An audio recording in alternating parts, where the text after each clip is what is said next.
Buenos días, familia en Cristo. ¿Sí está prendido el micrófono?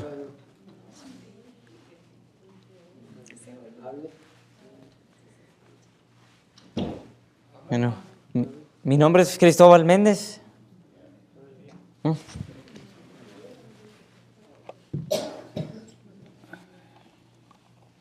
este nada más, parece que sí.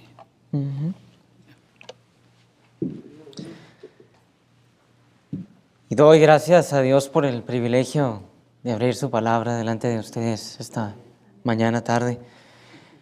Yo vengo de una iglesia bautista también. Vengo de la iglesia Bautista Trinidad en la ciudad de Hopeville, aquí en California. Iglesia que es pastorada para muchos conocido pastor Richard Moe. Y Dios en su providencia me permitió crecer bilingüe. Y quiero servir a esta congregación con claridad y con fidelidad a Cristo. Simplemente vengo hoy como hermano y como siervo bajo la misma autoridad de Cristo y de su palabra. Aquí nos acompaña también mi bendición más grande después de la salvación, mi prometida Michelle, mi compañera en la fe. Y quisiera que empezáramos orando, hermanos, porque sin Cristo nada de esto vale. Señor Jesucristo, venimos delante de ti reconociendo que tú eres la cabeza de la iglesia, el pastor verdadero, el único digno de toda gloria, Señor. Nada de lo que hagamos hoy tiene valor eterno si tu presencia no nos sostiene y tu espíritu no nos guía, Señor. Queremos tu verdad, tu dirección y tu obra entre nosotros. Une nuestros corazones, Señor, bajo tu señorío. Haz que todo lo que se diga aquí exalte tu nombre y edifique a tu iglesia. Guárdanos del orgullo, de la autosuficiencia, Señor, y de cualquier intención que no nazca de ti. Danos oídos atentos, corazones sensibles y una disposición humilde delante de tu palabra. Que Cristo sea el centro, el fundamento de nuestra comunión y la razón de nuestra unidad. Porque para ti somos, Señor. En ti tenemos vida, propósito, Señor. En ti tenemos esperanza. Te lo pedimos todo en el nombre glorioso de Jesús. Amén. Hermanos, hoy tenemos ante nosotros uno de los textos más hermosos en toda la palabra de Dios. Y antes de considerar el texto, quisiera decir algo con mucha claridad. Ningún hombre es suficiente para esta tarea si Cristo no es el centro. Y todo aquel que sirve en la iglesia lo hace dependiendo completamente de la gracia de Dios. Colosenses 1:18, hermanos, es el punto más alto, el pináculo del estudio de Cristo según Pablo. Dios nos está mostrando la posición única y suprema de nuestro Señor Jesucristo. Jesucristo no es simplemente parte del sistema, Él es el centro, Él es la fuente, Él es la cabeza de la iglesia, la cabeza de la creación, la cabeza del universo entero. Ahí es donde comienza toda jerarquía, porque Él es el estándar de toda autoridad. Él es el rey, Él es el principio, el origen de todo lo que existe, la causa de todo lo creado, el fundamento del cosmos, visible e invisible, el primogénito de entre los muertos. No significa que fue el primero cronológicamente en morir, pero fue el primero en ser resucitado en gloria e incorruptibilidad. El inaugurador del orden eterno de los resucitados. Nada está por encima de Cristo, hermanos. Nada existe fuera de su autoridad. Nada tiene sentido sin Él. Sin Cristo no hay redención, porque solamente es su sangre la que purifica eternamente. Hebreos 9:12 dice: y no por medio de la sangre de machos cabríos ni de becerros, sino por medio de su propia sangre entró al lugar santísimo una vez para siempre, habiendo obtenido redención eterna. Hermanos, sin Cristo no hay iglesia. La Biblia dice en Mateo 18:20 que Él la fundó y Él la habita. que Él la defiende, vemos en Mateo 16, 18, que Él la instruye, vemos en Apocalipsis capítulo 2 y capítulo 3. Colosenses 1:6 dice que todo fue creado por medio de Él y para Él. Hebreos 1:3 dice que cada átomo permanece en su lugar porque su voz lo sostiene. Colosenses 1:17 dice que todo subsiste en Él. Entonces, hermanos, la creación no se sostiene únicamente por la voluntad del Señor. Jesucristo tiene la primacía en todas las cosas. Ese es el decreto eterno del Padre. Ese es el plan eterno del Padre. Efesios 1:9-10 dice: nos dio a conocer el misterio de su voluntad, según el beneplácito que se propuso en Él, con miras a una buena administración en el cumplimiento de los tiempos, es decir, de reunir todas las cosas en Cristo, tanto las que están en los cielos como las que están en la tierra. Cristo es la vida de la iglesia, su origen, su poder, su razón de ser. Él es el centro del propósito eterno de Dios. Todas las cosas convergen en Cristo, hermanos. La creación inicial, la redención presente y la consumación futura. Desde Génesis hasta Apocalipsis, Cristo es el tema central y la palabra viviente que interpreta absolutamente toda la historia. Él es el Hijo preexistente, que siempre ha existido, el Cordero inmolado, el León de Judá, el Esposo que viene. Y Cristo no comparte su trono, hermanos. Cristo es el centro, es la estructura, el destino de todo lo que existe. Él es la razón del principio, el dueño del presente, el Señor del final. Él es el Alfa y el Omega, el origen del tiempo y el Señor del juicio venidero. Y esta verdad no está en debate, hermanos, no está sujeta a opinión, no depende del consenso humano, porque Dios ya habló y Cristo Jesús ha sido exaltado. Su supremacía es un hecho eterno.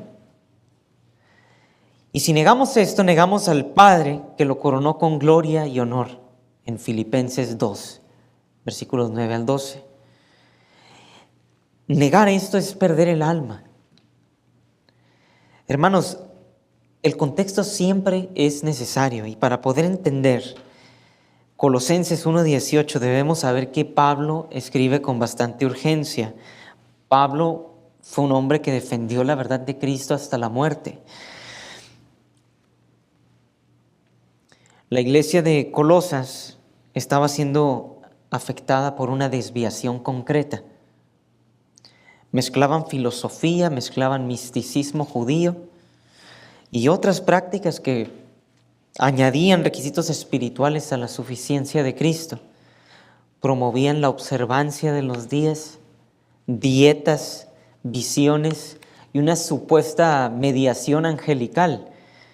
No negaban a Jesús explícitamente, pero lo reducían a un mediador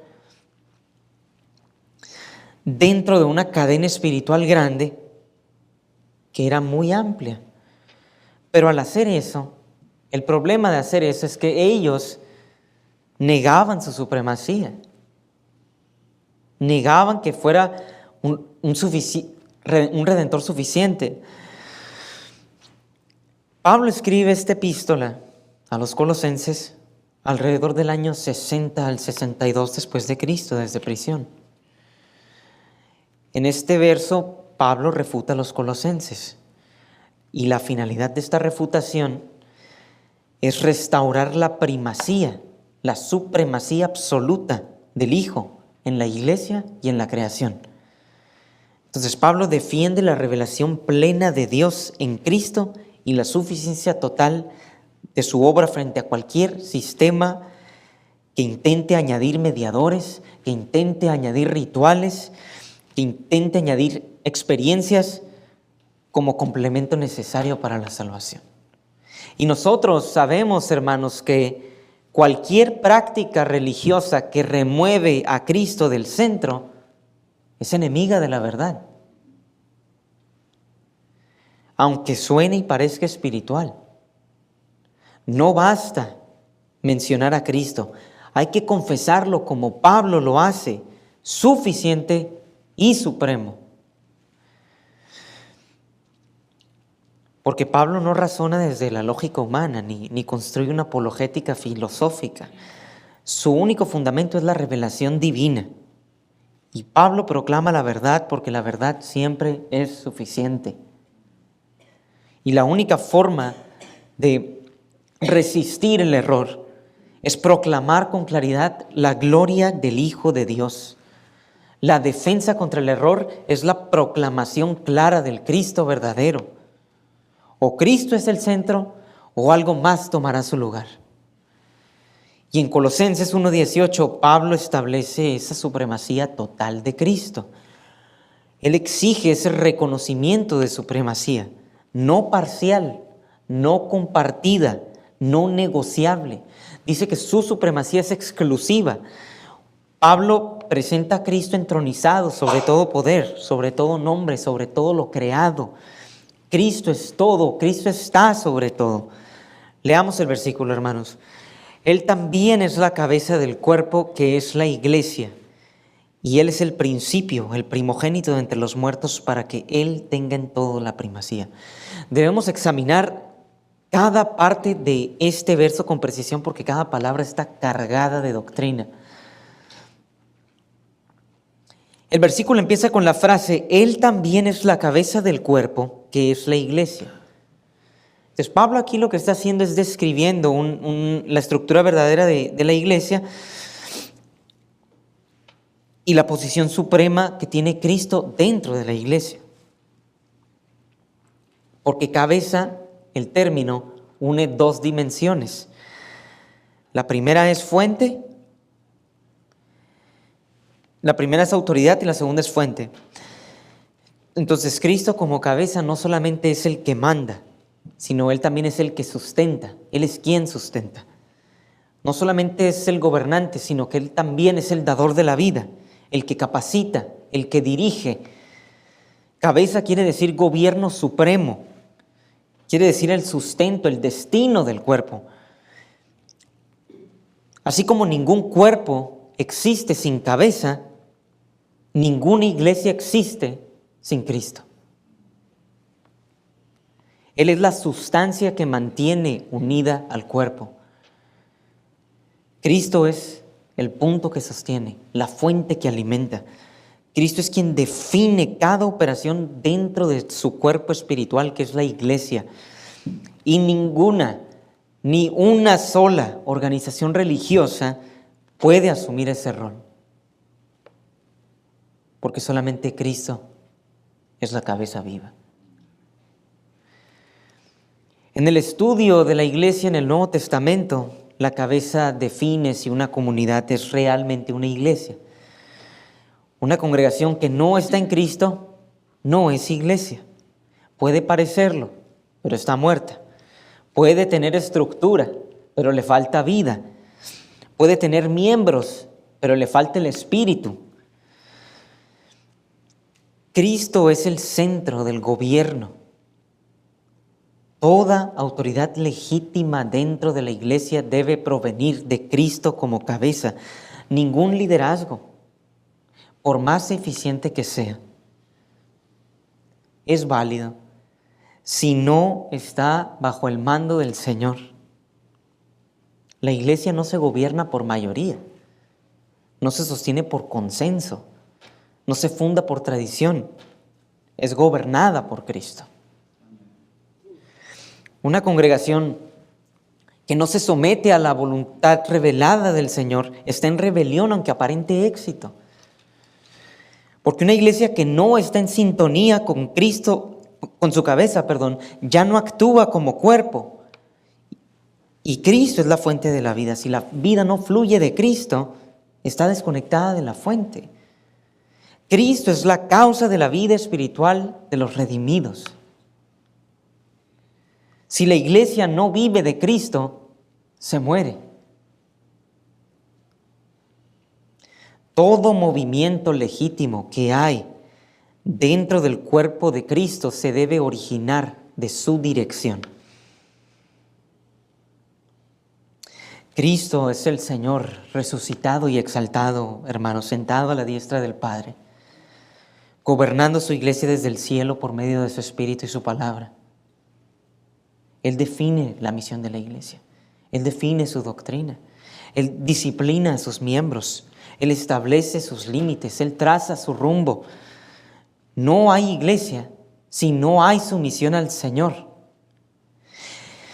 Cristo mismo preserva a la iglesia en medio de la apostasía, en medio de la persecución, en medio de la corrupción interna, en medio del ataque externo. Sin Cristo, la iglesia se fragmenta, la iglesia se enfría y después la iglesia se muere. Cristo alimenta, corrige, protege, santifica y edifica a su iglesia. Cristo instruye por medio de pastores fieles, vemos en Efesios 4:11. Cristo corrige mediante la disciplina bíblica en 1 Corintios 5. Protege mediante la intercesión, vemos en Hebreos 7:25. Santifica por la palabra, vemos en Juan 17:17. Y también edifica por medio de la actividad de cada miembro, dice Efesios 4:16. Entonces la iglesia florece cuando permanece profundamente unida a Cristo Jesús. No hay de otra.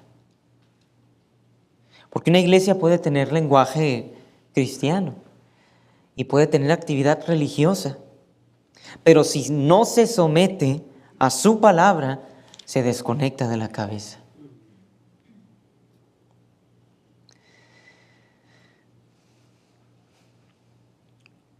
Y hermanos, necesitamos entender que el nombre de Cristo no legitimiza una congregación.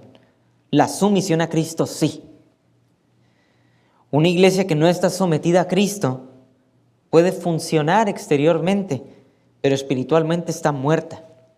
Colosenses 2:19 lo dice, sin dejar lugar a duda. Pero no haciéndose de la cabeza, de la cual todo el cuerpo nutrido y unido por las coyunturas y ligamentos crece con el crecimiento que da Dios. Entonces, ¿de dónde viene el crecimiento de la iglesia? De Dios. No del hombre, no del esfuerzo humano, no de las técnicas de liderazgo. ¿Cómo? Aferrándose a la cabeza. El crecimiento ocurre cuando la iglesia se aferra a Cristo. Cuando la iglesia se alimenta de Cristo, cuando la iglesia se somete al gobierno de Cristo. Y la supremacía de Cristo produce madurez. No produce deseos arrebatados, produce dominio propio. No produce incoherencia, produce integridad entre lo que se cree, entre lo que se enseña y entre lo que se vive. Hermanos, escúchenme atentamente. Mi anhelo es que esta iglesia nunca pierda a Cristo del centro. Mi oración es que esta iglesia sea conocida por exaltar a Cristo. Porque una congregación que verdaderamente ama a Cristo es una congregación sana. No hay mayor gozo para un pastor que ver a su iglesia caminar bajo el señorío de Cristo. Una congregación que exalta a Cristo será una congregación saludable. Mi carga es ver a esta iglesia firme en doctrina bíblica y llena de amor. Y una iglesia que reconoce la primacía de Cristo será una iglesia unida. Porque cuando Cristo es primero, la misión florece. Una iglesia centrada en Cristo también impacta su ciudad. No venimos a dominar la iglesia, hermanos, sino a servirla bajo el señorío de Cristo. Y porque Cristo es la cabeza, hay algo que jamás debemos olvidar. La iglesia fue comprada con sangre. Hechos 20:28 lo dice así: para pastorear la iglesia de Dios, la cual Él compró con su propia sangre. Y esa realidad lo cambia todo, hermanos. Si la iglesia fue adquirida con sangre divina, entonces el liderazgo no debe ser ambicioso. Debe ser una responsabilidad que hace temblar a uno delante de Dios. Ningún hombre tiene derecho de usar el rebaño como su proyecto personal o como su plataforma. Un pastor viene como guardián, nunca como dueño. La doctrina bíblica no puede tergiversarse por las preferencias de los demás. El pastorado no puede brotar del ego. La autoridad no puede existir separada de la santidad. El peso de la iglesia es sacrificial, hermanos. Así que todo hombre que aspire a pastorear debe estar dispuesto a ser examinado en su carácter y en su manejo de la palabra, no para medir perfección, sino para discernir su sujeción a Cristo, un corazón para Cristo. Y delante de ustedes quiero decir con humildad que si el Señor me llega a confiar con el cuidado de esta iglesia, mi deseo sería simplemente pastorearlos con escritura, buscando su bien espiritual y la gloria y la honra de Cristo sobre todas las cosas. Servir entre ustedes como un pastor bajo Cristo, el pastor de pastores, comprometido a enseñar fielmente su palabra, guardar a la iglesia del error y cuidar sus almas con paciencia, con seriedad, con amor, con compromiso delante de Dios. Porque la iglesia no necesita hombres que vengan a imponer su voluntad, sino hombres rendidos que se guíen conforme a la palabra del Señor, que escuchen primero a Cristo y luego el rebaño que Él compró con su sangre. El Señor usa instrumentos débiles, pero la vida siempre proviene de Él. Y esta verdad comienza con nosotros mismos, hermanos. Antes de examinar a otros, debemos examinarnos a la luz de la supremacía de Cristo. Antes de corregir, debemos escuchar. Antes de dirigir, debemos comprender. Una iglesia que reconoce la supremacía de Cristo será una iglesia donde las heridas no se ignoran, sino que se tratan con gracia, sino que se tratan con verdad. Donde el pecado se confronta, pero también el dolor se escucha. Cristo ama a su iglesia completa, ama a los ancianos que han perseverado y ama a los niños que apenas empiezan a caminar con fe. Y cuando Cristo gobierna, nuestras familias se convierten en instrumentos de gracia dentro de la comunidad de fe, sirviendo todos juntos bajo el señorío de Cristo. Porque la iglesia, hermanos, necesita estar bajo la protección del Señor. Y donde Cristo es primero, cada generación es honrada y es cuidada. Una congregación centrada en Cristo aprende a permanecer firme en medio del conflicto, porque su estabilidad no depende de las emociones, no depende de las personalidades, sino del Señor resucitado que la sostiene.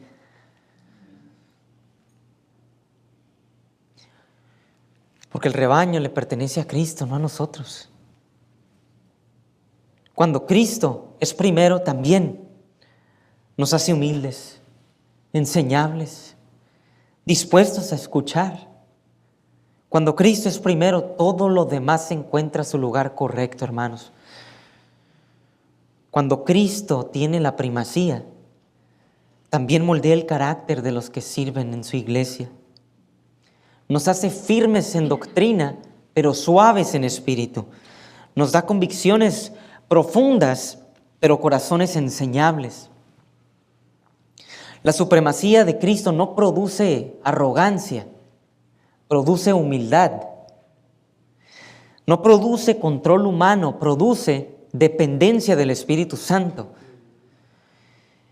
Entonces, una iglesia saludable no gira en torno a la personalidad de un hombre, sino que permanece firme en la palabra de Dios, creciendo con claridad de visión, pero sin orgullo. Una iglesia centrada en Cristo será firme en doctrina, pero también será rica en amor. Será paciente en las relaciones y seria en sus convicciones. Será estable en medio del conflicto. Recordemos, hermanos, el fundamento no es el hombre, sino el Señor resucitado. Así que una iglesia centrada en Cristo no puede vivir fragmentada, vive integrada. Porque la unión con Cristo produce unidad entre hermanos, produce comunión espiritual. Hermanos, debemos de entender que Cristo no nos llamó a entretener, nos llamó a edificar. El crecimiento verdadero es espiritual y viene de Cristo. Es crecimiento en santidad, crecimiento en verdad, crecimiento en obediencia, crecimiento en unidad, crecimiento en misión. Entonces, cuando una congregación se somete a su cabeza, a la cabeza, recibe todo lo necesario para crecer como Dios demanda. Y si Cristo es la cabeza de la iglesia, entonces ningún hombre lo es. Todo predicador y todo pastor es simplemente un siervo bajo la autoridad del verdadero pastor, que es Jesucristo. Porque Cristo obra a través de su palabra, obra a través de su espíritu y los obra también a través de los dones que ha dado a cada miembro. Efesios 4:15 al 16 lo dice. Sino que hablando la verdad en amor, crezcamos en todos los aspectos en aquel que es la cabeza, es decir, Cristo, de quien todo el cuerpo, estando bien ajustado y unido por la cohesión que las coyunturas proveen, conforme al funcionamiento adecuado de cada miembro, produce el crecimiento del cuerpo para su propia edificación en amor. Entonces, Cristo es quien coordina. Él es el que ajusta, Él es el que moldea, Él es el que activa, Él regula cada parte del cuerpo. Él sostiene al cuerpo, Él obra por medio de cada miembro para su edificación. La autoridad de Cristo es absoluta. La iglesia nació de ese plan eterno de Dios, ejecutado por el Hijo y aplicado por el Espíritu. Fue comprada con sangre eterna. Voy a leer otra vez Hechos 20:28 que dice, la iglesia de Dios, la cual Él compró con su propia sangre. Hermanos, quiero que entiendan que Cristo posee la iglesia porque Él fue el Cordero. Él derramó su sangre. La iglesia fue formada por el Espíritu. Es una obra sobrenatural. Cada miembro fue regenerado, bautizado en un solo cuerpo y sellado por un solo Espíritu. Fuimos unidos por la fe y permaneceremos vivos al estar unidos con Él. La fe verdadera no solamente une al perdón, sino que también nos une a Cristo. Pablo luego usa la palabra principio y esta palabra expresa la causa antes del efecto, el fundamento que soporta el sistema, la razón por la cual todo existe. Cristo no es primero solamente porque apareció antes de las cosas creadas, sino que Él es primero porque nada podría existir sin Él.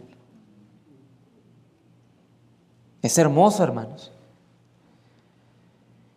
Pablo no está describiendo solo lo que vino primero, sino lo que hace que todo lo demás sea. No hay causa fuera de Cristo. Todo lo que existe proviene de su voluntad, de su poder y de su decreto. Toda la existencia descansa en Él como fundamento. Y Pablo va más allá de eso todavía. Cristo no solo es anterior, sino que es supremo. En el mismo capítulo, Colosenses 1:16 al 17, Pablo ya sentó esta base doctrinal. Porque por medio de Él fueron creadas todas las cosas, tanto en los cielos como en la tierra, visibles e invisibles. Todo ha sido creado por medio de Él y para Él. Y Él es antes de todas las cosas y en Él todas las cosas permanecen. Hay una poderosa progresión en el argumento de Pablo. Cristo es el origen, Cristo es el agente, Cristo es el propósito y Cristo es el sustentador de la creación. O sea, cada verbo conecta la creación con Cristo por medio de Él, dice. Él es el agente, dice, a través de Él, Él es el medio. Para Él es el propósito. En Él es el sustentador. Entonces, Cristo es el origen absoluto. No hay otro principio, no hay otra realidad fuera de Él. No hay vida aparte de Él. Todo fue creado por medio de Él. Él es el verbo por quien fueron hechas todas las cosas, dice Juan 1:3. La creación, el tiempo, la historia, la materia, la vida, la redención, todo comienza en Él y todo subsiste en Él. Si Cristo dejara de sostener la creación colapsaría.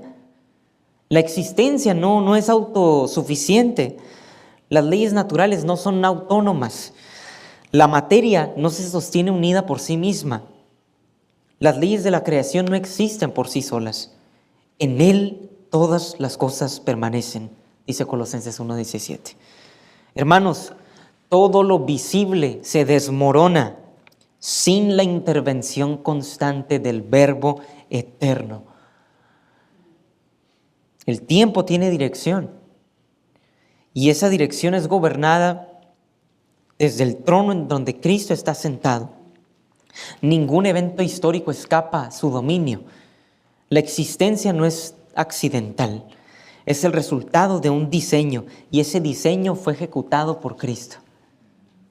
Nada es independiente, todo está subordinado a su principio divino y todo se dirige hacia Cristo, hermanos. Todo lo creado empezó en Él y terminará en Él. Todo será sometido a Él. Todos sus enemigos serán puestos bajo sus pies. Esta es verdad eterna, hermanos. Esta es verdad inspirada. Esta es verdad infalible. Romanos 11:33 dice, porque de Él, por Él y para Él son todas las cosas. A Él sea la gloria para siempre. Amén. De Él es el fundamento. Por medio de Él es el canal. Para Él es la meta. Hasta aquí ha quedado muy claro que la creación no tiene sentido fuera de Cristo, hermanos, porque la exaltación de Cristo es el objetivo final de toda la existencia. La historia no va avanzando hacia el progreso humano. La historia avanza hacia el día en que toda rodilla se doblará ante el Señor. Y el creyente no tiene identidad fuera de Cristo. Si no estamos unidos a Cristo, no hay vida espiritual. No hay vida si nuestro principio, propósito y destino no está en Cristo. Nadie es salvo si no está unido a Cristo por fe. Esta es la marca definitoria del cristianismo verdadero, hermanos. Que Cristo Jesús es el principio de todo. Y si Cristo es el principio, entonces todo en la vida debe comenzar, todo en la vida del creyente debe comenzar con Él. El cristiano vive porque Cristo le dio vida, no porque decidió mejorar, no porque eligió un nuevo camino, sino porque el autor de la vida le concedió vida nueva. Efesios 2:5 dice, aun cuando estábamos muertos en nuestros delitos y pecados, Dios nos dio vida juntamente con Cristo.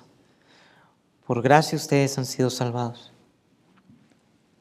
Entonces el cristiano es funcional porque Cristo es el centro y la causa de todo lo que hace. Obedece porque Cristo es su autoridad, no por miedo o por obligación, sino por reconocimiento de que Cristo es el Señor. Y donde hay señorío, debe haber sumisión, hermanos. El cristiano camina porque Cristo es su guía. Su dirección viene de aquel que es el principio. El cristiano persevera porque Cristo es su fundamento. Puede que usted sea un ciudadano ejemplar, que tenga múltiples títulos, que tenga 1000 reconocimientos, pero si su vida no está profundamente arraigada en Cristo, lo que construya no te dará peso eterno.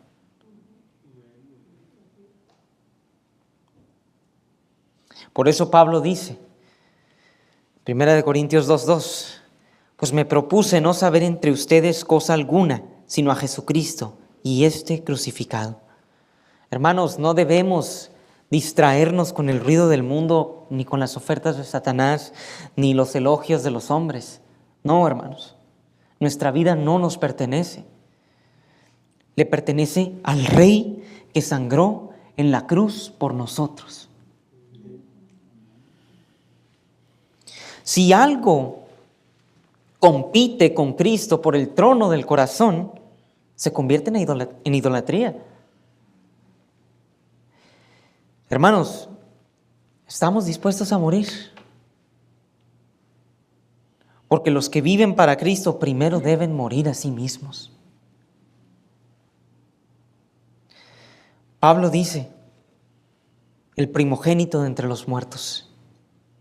Y no se refiere meramente al primero que resucitó, sino al que ocupa el rango más alto, el que recibe la herencia, el que está por encima de todos los que resucitarán. Entonces Cristo es el primero en dignidad y el primero en gloria entre los resucitados, no simplemente porque resucitó antes que otros, sino porque su resurrección inauguró un nuevo orden al cual nadie había entrado antes. Él es el Señor de los resucitados, el heredero de la gloria incorruptible. La Escritura registra varias resurrecciones antes de la de Cristo.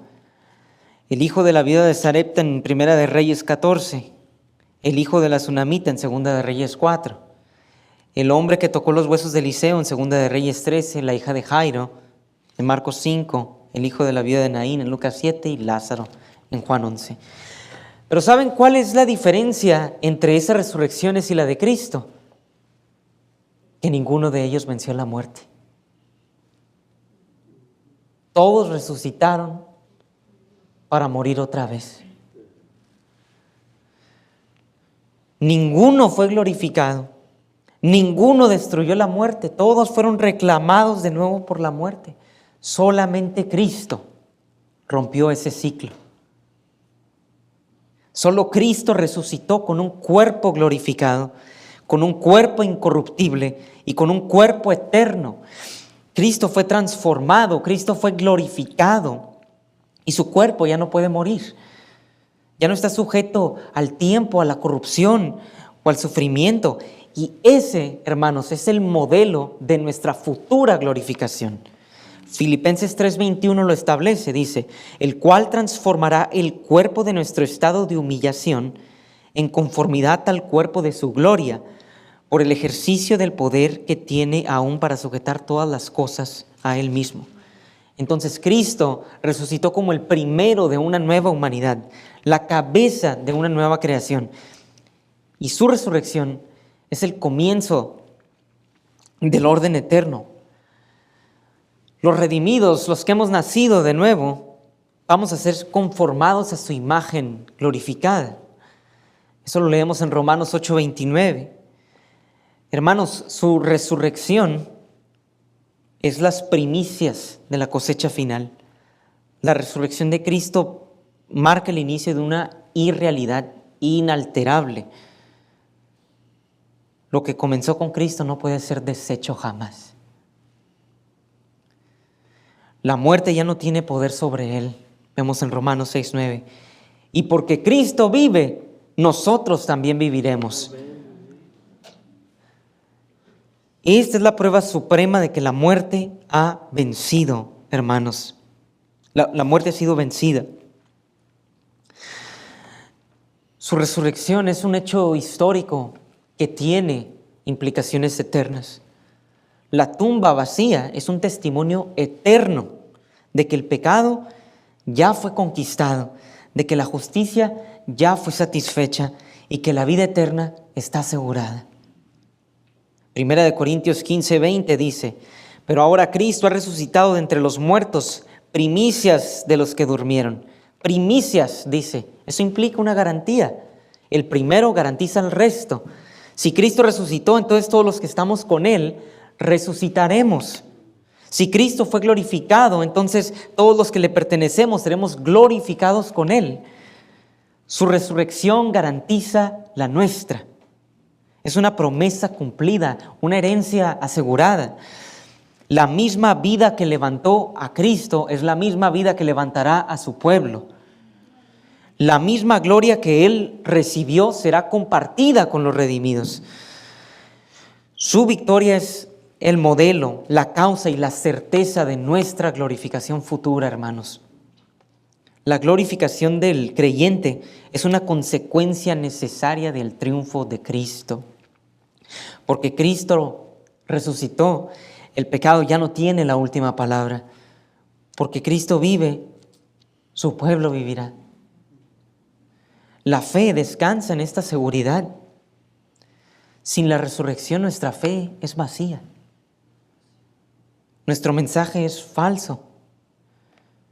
Y el pecado no ha sido vencido. Pablo dice eso con claridad en 1 Corintios 15:17. Si Cristo no ha resucitado, la fe de ustedes es falsa. Todavía están en sus pecados. Entonces, una resurrección sin Cristo es un fraude. Un cristianismo sin resurrección está vacío. Pero Cristo resucitó. Y es por eso, hermanos, que sabemos que nuestra fe es verdadera, que nuestro mensaje es 100% confiable y que nuestra salvación es completa. Él resucitó con poder eterno, con un cuerpo inmortal, como el primogénito de una raza que jamás morirá. Su tumba está vacía. Ningún otro líder religioso puede decir eso. Todos los fundadores de religiones están aún en sus tumbas. Solo Cristo dejó la tumba vacía como evidencia histórica de la victoria eterna. Su cuerpo fue transformado, glorificado, vestido de inmortalidad, ya no sujeto al sufrimiento, ya no sujeto al tiempo. Su vida glorificada es el fundamento de nuestra esperanza, hermanos. No esperamos en emociones, no confiamos en teorías. Nuestra esperanza descansa en Cristo crucificado y resucitado. Por eso no tememos a la muerte, hermanos. No vivimos para este mundo. Nuestra vida está escondida con Cristo en Dios, dice Pablo en Colosenses 3. Y cuando Él se manifieste, nosotros también seremos manifestados con Él en gloria. El creyente, hermanos, espera una resurrección literal, una transformación real, un cuerpo glorificado nuevo, como el de Cristo. Esta es una promesa divina, hermanos, y no porque tengamos una fe fuerte, sino porque el que lo prometió no puede mentir. Primera de Pedro 1:3 dice: bendito sea el Dios y Padre de nuestro Señor Jesucristo, quien según su gran misericordia nos ha hecho nacer de nuevo una esperanza viva, mediante la resurrección de Jesucristo de entre los muertos. Porque Cristo resucitó. Porque Cristo resucitó, todos los redimidos, resucitaremos con Él.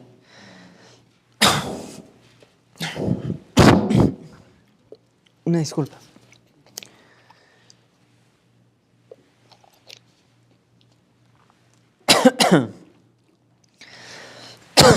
Porque Cristo resucitó,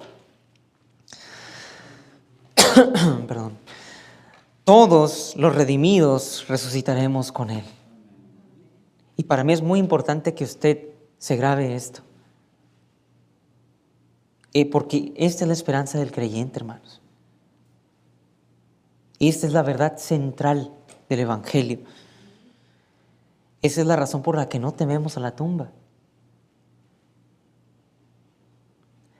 Aquel que venció la muerte nos dará su misma victoria. Porque Él es el primogénito, el primero en autoridad, el primero en gloria, el primero en eternidad. No solamente el primero en salir de la tumba, sino el primero en ser exaltado para siempre. Y si la muerte fue derrotada, entonces todo será puesto bajo sus pies.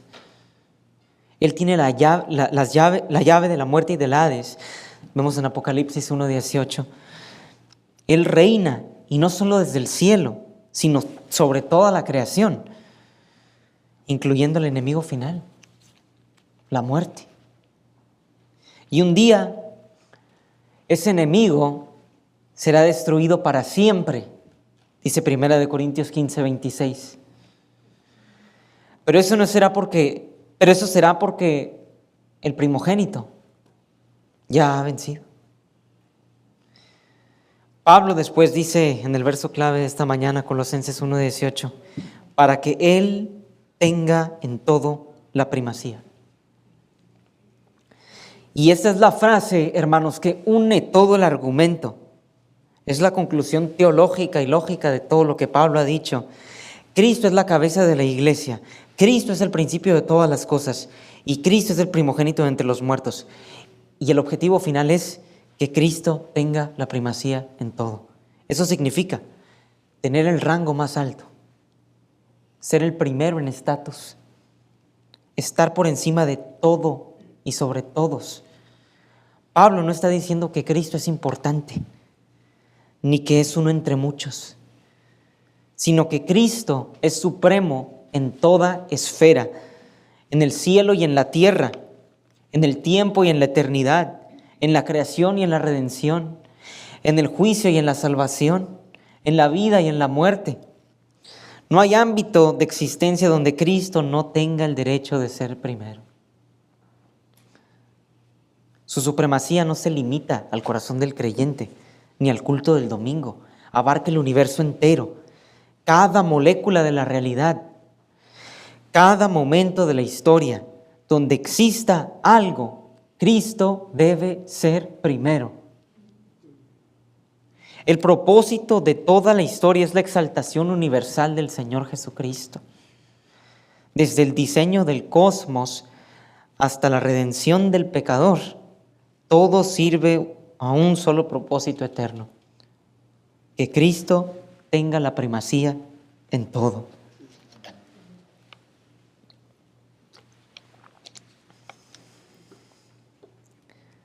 Cada doctrina, cada relato bíblico, cada promesa, cada juicio, todo gira alrededor de esta verdad. Cristo es el centro del plan de Dios, hermanos. Todo será reunido en Cristo. Toda la historia, la creación, los redimidos, los ángeles, las naciones, el juicio, la gloria, todo será restaurado por medio de Cristo. La creación gime, leemos en Romanos 8, pero será liberada. Y la humanidad cayó, pero será redimida. La gloria de Dios será plenamente restaurada en el cosmos cuando Cristo sea exaltado en todas las cosas, en toda dimensión, espiritual o material, visible o invisible. Cristo debe ser el que tenga la primacía. No hay idea, ni cultura, ni sistema, ni reino, ni criatura fuera de su gobierno. La misión de la iglesia no es coronar a Cristo, sino proclamar que Cristo ya ha sido coronado. Porque además de Salvador, Jesucristo también es nuestro Señor. Jesucristo es nuestro modelo, nuestro destino. Hebreos 1:2 dice que Él es el heredero de todas las cosas. Todo le pertenece, todo será suyo, todo será rendido ante Él. La predicación bíblica, hermanos, no presenta a Cristo como una opción, sino como Rey. Cristo es primero en rango, en tiempo, en autoridad, en poder, en gloria, en función, en redención, en juicio, en propósito. Y esta verdad, hermanos, esta verdad demanda una respuesta total del creyente, una aplicación. El Evangelio transforma el corazón y debe transformar toda la vida. El creyente no puede dividir su vida entre lo secular y lo sagrado. No existe tal división. Toda la vida es espiritual, hermanos. Todo está bajo el señorío de Cristo.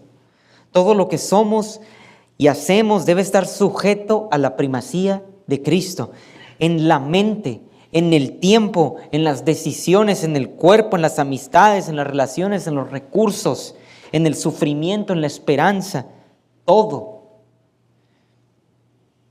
Segunda de Corintios 10:5 dice, derribando argumentos y toda altivez que se levanta contra el conocimiento de Dios y llevando cautivo todo pensamiento a la obediencia de Cristo. Ningún pensamiento es neutral, hermanos. Todos deben ser rendidos a su autoridad. Efesios 5:16 dice, aprovechando bien el tiempo porque los días son malos. El tiempo no es nuestro, hermanos. Es un recurso que Dios nos ha confiado. Y es un recurso que Dios nos ha confiado para vivir bajo el señorío de Cristo.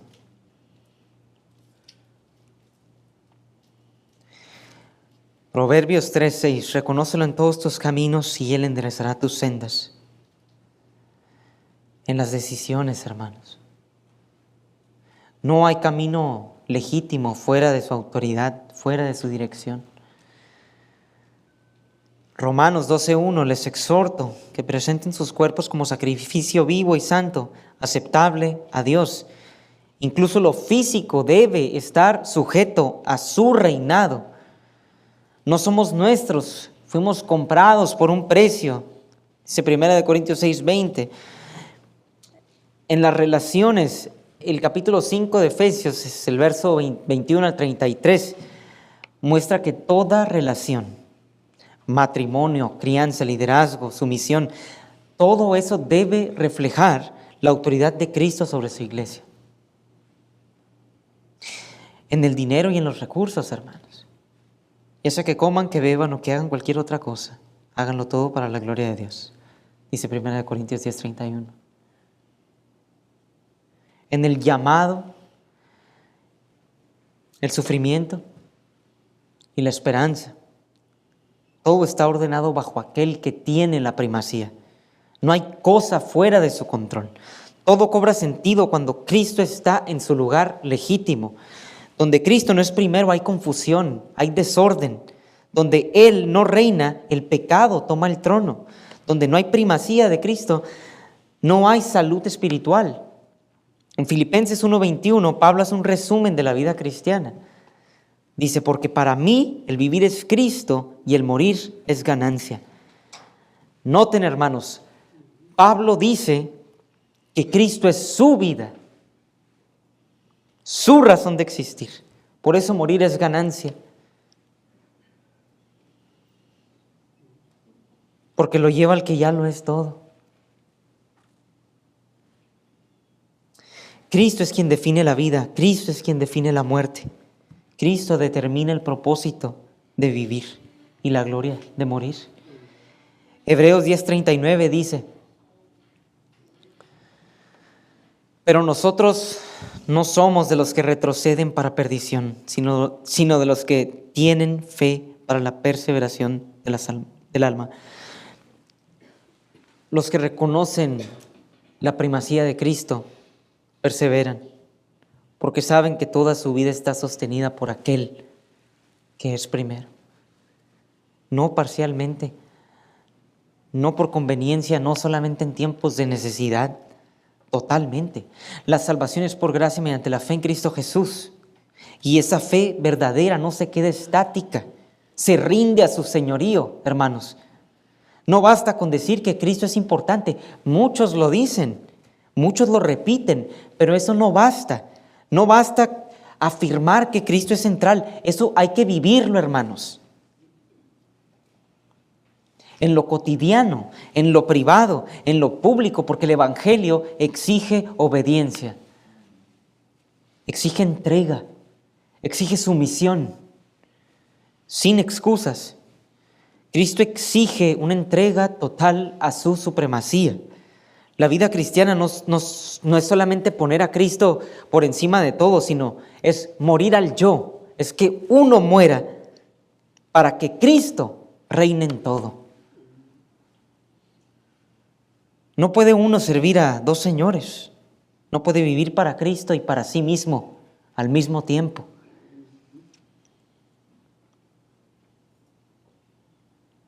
Donde reina el yo, Cristo es desplazado. Y donde reina Cristo, el yo ha muerto. Y donde el yo ha muerto, nace un hombre estable, un hombre con carácter formado por la palabra de Dios, un hombre que no vive movido por emociones momentáneas, sino por convicciones eternas, un hombre que ama a Cristo por encima de su reputación y ama a la iglesia no como plataforma, sino como el rebaño que le pertenece al Señor. La iglesia no necesita celebridades, necesita hombres maduros, hombres que sepan gobernarse a sí mismos antes de intentar guiar a otros, hombres cuya vida privada respalde su predicación pública, hombres cuyo amor por Cristo sea evidente en su amor paciente por la iglesia. Quiero contundentemente decir, hermanos, que Cristo es Señor de todo. Y la pregunta es si nosotros nos sometemos a su señorío. Pero Él sigue siendo Señor. El Evangelio no permite un cristianismo a medias. Todo lo que no nos acerca a Cristo nos aleja de Él. Todo lo que no edifica en Él distrae de Él. Toda doctrina, todo deseo, toda decisión no centrada en Él es desviación, hermanos. Hermanos, recordemos que toda rodilla se doblará, todo reino caerá, todo ídolo será derribado. Necesitamos entender que todo aquello que no se somete al señorío de Cristo termina alejándose del diseño que Dios estableció. Y Cristo no solamente corrige, también restaura. Cristo no solamente gobierna, también pastorea. Así que el llamado, hermanos, es urgente. Sometan su vida a esta verdad. No mañana, no más tarde, hoy, totalmente, absolutamente. Examinen todo lo que piensan, todo lo que hacen, todo lo que buscan, todo lo que desean. Miren cada área, pesen cada motivación. Pregunten, ¿está Cristo realmente primero aquí? Si el Espíritu Santo nos muestra áreas donde Cristo no es primero, respondamos con arrepentimiento y fe, hermanos. Hay que ponerlo en el trono donde siempre ha pertenecido. Cristo es la cabeza. Cristo es el principio. Cristo es el primogénito. Cristo es aquel que tiene la primacía en todo.